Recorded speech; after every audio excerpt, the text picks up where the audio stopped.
नमस्कार दोस्तों, आज इस वीडियो में हम लोग मेंस के लिए एस्से राइटिंग का शुरुआत कर रहे हैं।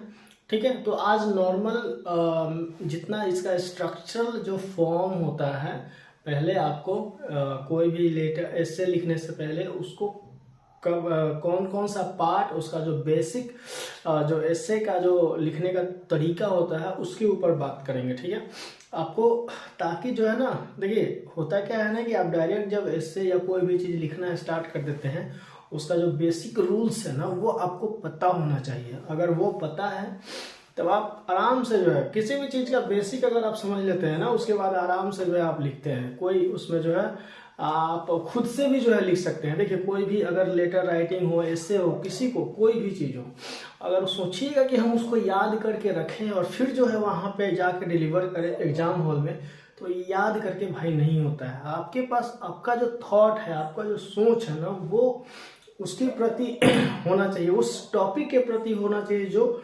आपको एग्जाम में जो पूछा गया है। ठीक है, जब तक आपको उस टॉपिक का नॉलेज हो, मतलब सिस्टम नॉलेज होना, और दूसरा है कि केवल आपको हूबहू सिस्टमैटिकली, यानी कि सिस्टमैटिकली अगर आप जो लिखते हैं तभी जाकर के आपको नंबर मिलता है। दूसरा चीज़ है, सबसे पहले इस पे बात करेंगे कि इसमें आपको 5 नंबर का एग्जाम में आएगा। ठीक है, कितना मार्क्स का आएगा? 5 मार्क्स का।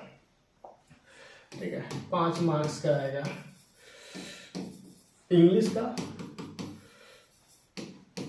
और 5 मार्क्स का आएगा हिंदी का।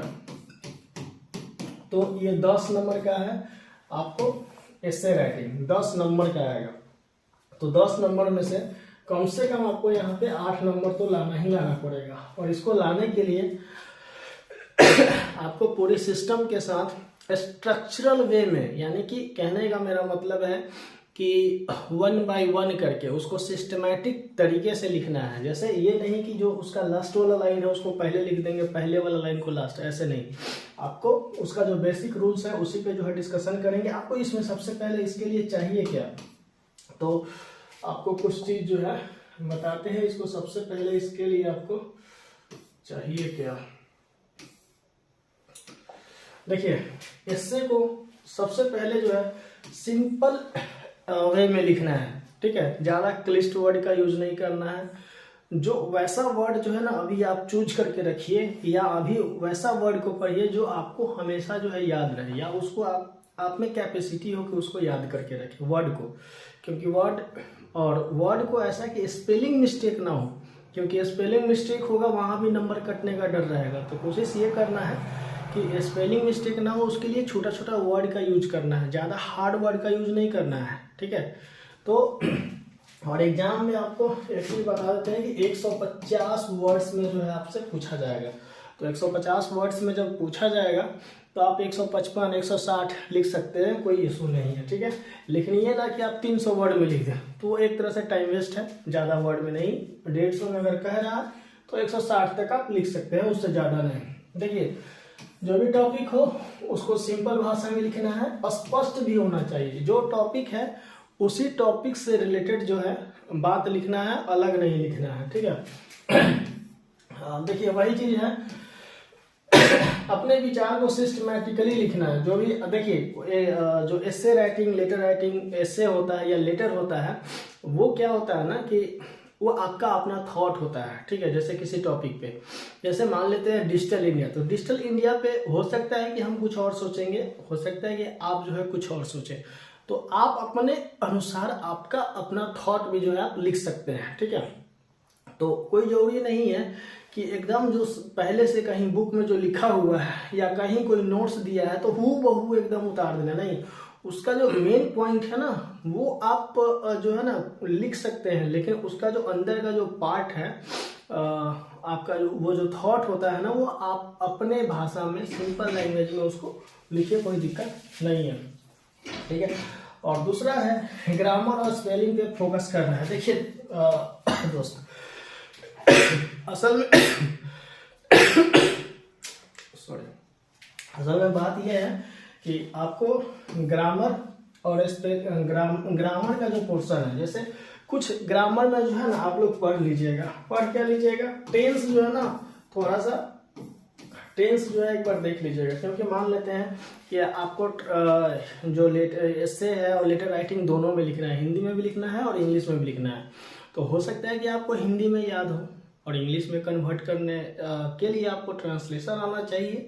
और होता क्या है कि बहुत सारे लड़के इसमें बिहार बोर्ड से हैं और मतलब अधिकांश जो जानते हैं लिखना उनके लिए कोई दिक्कत नहीं है, जो इंग्लिश को हिंदी में कन्वर्ट कर सकते हैं उनको ट्रांसलेट कर सकते हैं, कोई दिक्कत नहीं है। लेकिन जो जिनको प्रॉब्लम होता है वो थोड़ा सा टेंस पे जो है एक बार मेहनत कर लेंगे, 2 दिन बढ़िया से टेंस को पढ़ लेंगे, तीनों टेंस प्रेजेंट पास्ट फ्यूचर और तीनों का जो सब पार्ट होता है 4-4, ठीक है, उसको भी पढ़ लीजिएगा, ताकि जो है इसमें टेंस में आपको ज़्यादा टाइम लगेगा नहीं, 2-3 दिन का टाइम लगेगा, उसको ये कर लीजिएगा, ठीक कर लीजिएगा, ठीक है। तो और स्पेलिंग देखिए दोस्त, स्पेलिंग जो है मिस्टेक नहीं होना चाहिए। स्पेलिंग मिस्टेक थोड़ा बहुत होता है, 1-2 लेटर अगर 150 में अगर 1-2 लेटर में होता है तो चलता है, ठीक है, ज़्यादा होगा तो फिर दिक्कत हो जाएगा, ठीक है ना। कोशिश कीजिएगा कि स्पेलिंग मिस्टेक ना हो, जो भी आप वर्ड का यूज करें वो वर्ड जो है पहले से देखिए। टॉपिक तो वैसे हम आपको दे देंगे 12, 15, 20 जो भी टॉपिक है, लेकिन जो है ना उसका वर्ड मीनिंग ये सब जो है आप अपने हिसाब से जो है आपको रटना पड़ेगा, कुछ तो ये आपको करना पड़ेगा। तो और देखिए जो कंटेंट होगा, जो आपका टॉपिक होगा, एकदम टॉपिक से रिलेटेड ही कंटेंट लिखना है, टॉपिक से रिलेटेड, अलग नहीं। टॉपिक जो भी है, जैसे डॉरी पे अगर लिख रहे हैं तो डॉरी से रिलेटेड आपका कंटेंट होना चाहिए, ना कि आप विषय वस्तु से बाहर चले गए, ठीक। दूसरा अगला जो है सबसे इम्पोर्टेंट ये है, अगर आप ड्राफ्ट बनाकर लिख रहे हैं, जैसे होता क्या है ना, किसी चीज को अगर आप सही से लिखते हैं लेकिन उसको ड्राफ्टिंग सही से नहीं करते हैं तो फिर आपको नंबर नहीं मिलता है। तो ड्राफ्टिंग आपको सही से करना है। ड्राफ्टिंग मीन्स होता क्या है, जैसे उसको जो है ना, ये इस एक पैराग्राफ में लिखे, फिर आपको जो मतलब कोई भी आप टॉपिक है उसको पैराग्राफ में जो है कन्वर्ट कर करके 2-2, 3-3 लाइन का पैराग्राफ बना करके ऐसे लिखना है, ठीक है ना, उसको ड्राफ्टिंग करके लिखना है। चलिए आगे बात करते हैं। कुछ चीज है जिसपे हम बात कर रहे हैं, आपको पूरा जो इसका बेसिक स्ट्रक्चर है ना उस पे हम बात कर रहे हैं, ठीक है। पहले जितना सारा चीज है उसको आप लोग जरूर जो है ना फॉलो कीजिएगा। वैसे लिखने के लिए आप जो है लिख सकते हैं, लेकिन ये सब जो रूल्स हम बता रहे हैं आपको इसको फॉलो करके लिखना है, ठीक। देखिए जब एस्से राइटिंग लिखते हैं तो पहला जो उसका पार्ट होता है इंट्रोडक्शन होता है। पहला पार्ट क्या होता है भाई? इंट्रोडक्शन होता है। इंट्रोडक्शन मेन होता है। इंट्रोडक्शन से ही आपको जो है पहचाना जाता है। इंट्रोडक्शन से ही आपको जो है मतलब कोई भी आप जो टॉपिक लिख रहे हैं अगर उसका इंट्रो अगर अच्छा है, इंट्रो अगर बहुत अच्छा लिख दिए तो आपका वहीं पे समझिए 5 में से 2 मार्क्स जो है ना आपको वो दे देगा। 5 में से 2 मार्क्स इंट्रोडक्शन पे ही दे देगा।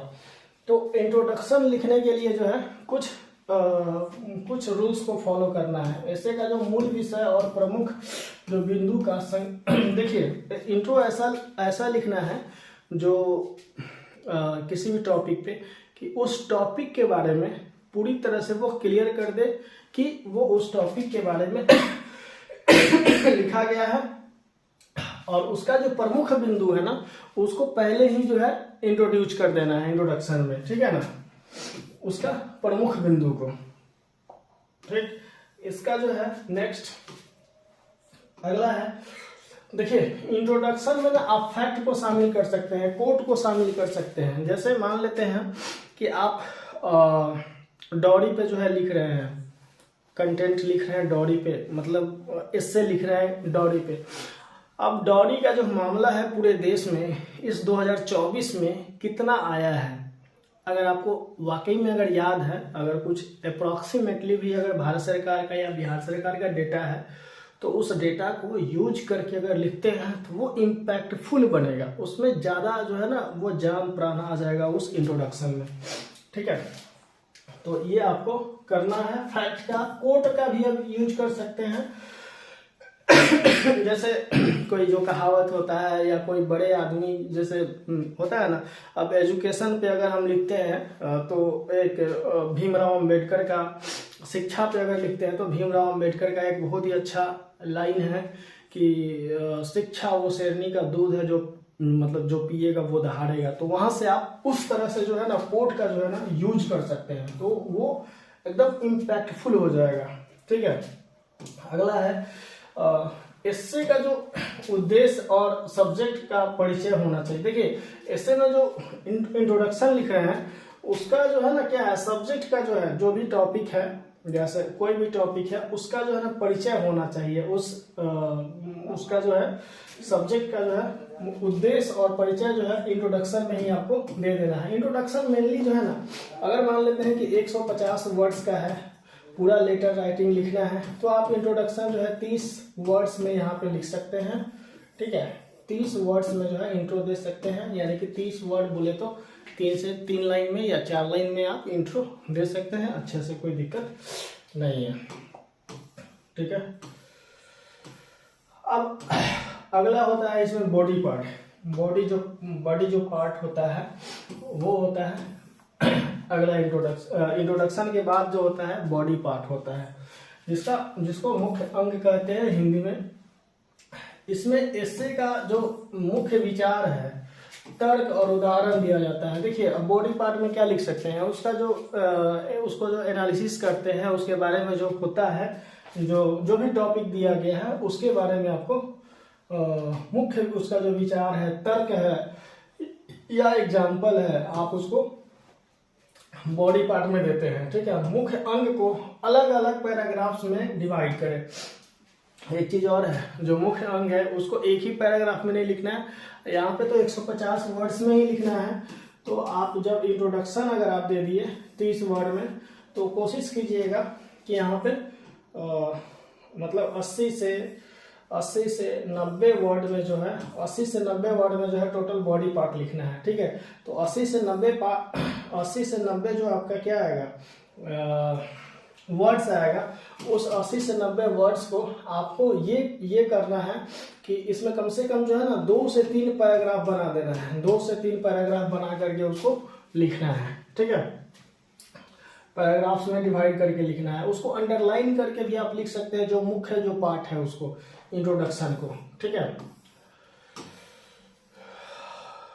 और एक चीज और है, इसमें प्रमुख बिंदुओं के उदाहरण जो है ना प्रस्तुत करना है। जो भी बिंदु आप लिख रहे हैं, पॉइंट जो लिखते हैं, उसका जो है ना एग्जाम्पल सहित अगर लिखते हैं तो उसमें वो ज्यादा इम्पैक्टफुल बनता है। ठीक, जैसे हम लोग अभी जब जब एस्से के बारे में एस्से जब लिखेंगे तो उसमें ये सारा चीज, ये जितना सारा टॉपिक बता रहे हैं वो सब कुछ जो है ध्यान में रखते हुए जो है काम करेंगे या लिखेंगे, मतलब कहने का ये है मेरा। ठीक, अब देखिए बॉडी पार्ट का भी सब सेक्शन होता है। बॉडी पार्ट लिख दिए, उसका सब सेक्शन भी होता है। तो उसका जो है ना, देखिए बॉडी पार्ट का सब सेक्शन में जो है उसका पक्ष के बारे में और उसका विपक्ष के बारे में, मतलब होता है ना, उसके समर्थन में भी कुछ लिखना है। उसके आप अगर उसका जो बैड पॉइंट है ना उसको भी आप वहां पे उजागर कर सकते हैं। उसके पॉजिटिव साइड को भी लिखिए, उसके नेगेटिव साइड को भी लिख सकते हैं। ठीक है, उसका एग्जाम्पल अगर देते हैं तो और ज्यादा बेहतर है, इम्पैक्टफुल बनेगा। मतलब अगर उसका पॉजिटिव साइड लिखते हैं उसका भी आपको एग्जाम्पल देना होगा, उसका निगेटिव साइड लिखते हैं उसका भी आपको एग्जाम्पल देना होगा। नेक्स्ट है, तो ये चीज आपको बहुत ही महत्वपूर्ण है, क्योंकि लिखने से पहले, ठीक है, लिखने के लिए तो है, लिखना ही है, उससे पहले जो है ना आपको ये सब जो टॉपिक है, ये सब जो जानना बहुत जरूरी है। ठीक, चलिए नेक्स्ट आगे जो है तीसरा जो है कंक्लूजन है। क्या है? कंक्लूजन है। तो कंक्लूजन में आप क्या कर सकते हैं, एस्से को समाप्त करते समय अपने मुख्य बिंदुओं का संग्रह करें। जो भी अपना जो मुख्य पॉइंट है उसको संग्रह करके इकट्ठा करके जो है उसको लिख सकते हैं। कंक्लूजन देना है अपना, उसमें थॉट भी आपको शामिल करना है। ठीक है ना, उस टॉपिक के प्रति आपको अपना थॉट, जैसे मान लेते हैं डॉरी है, तो डॉरी के बारे में आप लास्ट में क्या निष्कर्ष निकालते हैं कि आप ये डॉरी जो सिस्टम है ये होना चाहिए या नहीं होना चाहिए, या उसके ना आप एगेंस्ट में और उसके पक्ष में, वो तो दोनों चीज़ लिखे ही हैं, उसका कंक्लूजन जो है आखिर आगे क्या होना चाहिए, आप अपना थॉट जो है आपको देना पड़ेगा। ठीक है, तो यहाँ पे और उसके बारे में अपना जो अनुभव है, अपना जो एक्सपीरियंस है ना, उसको आप लिख सकते हैं।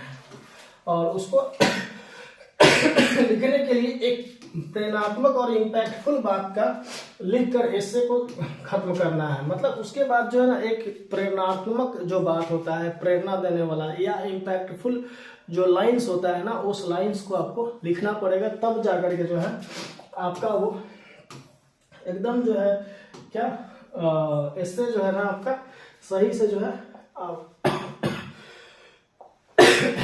इससे जो है सही से आपका जो है लिखा पाएगा। तो भाई इससे को लिखने के लिए आपको वर्ड्स का स्टॉक होना चाहिए। ठीक है, ये आपको होना चाहिए, जो भी वर्ड्स है उसको रखना पड़ेगा। दूसरा चीज जो है जो भी टॉपिक है, टॉपिक का नॉलेज होना चाहिए, टॉपिक का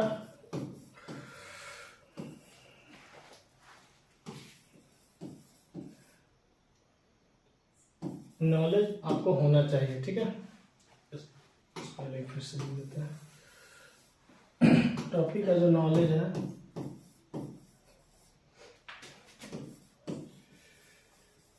नॉलेज होना चाहिए। तो टॉपिक का नॉलेज आपको कोई भी जैसे टॉपिक लिखते हैं उसके बारे में जो है हिंदी में भी कम से कम जान लीजिए, अगर आपको तो ज़्यादा बेनिफिट करेगा। उसको ट्रांसलेट करके भी आप इंग्लिश में लिख सकते हैं, अगर इंग्लिश का वर्ड्स ये सब याद है तो। ठीक है, और मेनली जो है इतना समझ लीजिए कि एस्से राइटिंग है आपका मेनली थॉट है, वो क्या है, वो आपका अपना थॉट है। और उसके बारे में थॉट कहाँ से आपको आएगा, तो उस विषय के बारे में आपको जितना ज़्यादा पढ़ते हैं, जैसे मान लेते हैं 10 से 15 जो टॉपिक है या 20 टॉपिक जो भी है, इसको आप पढ़ते हैं तो 20 टॉपिक पे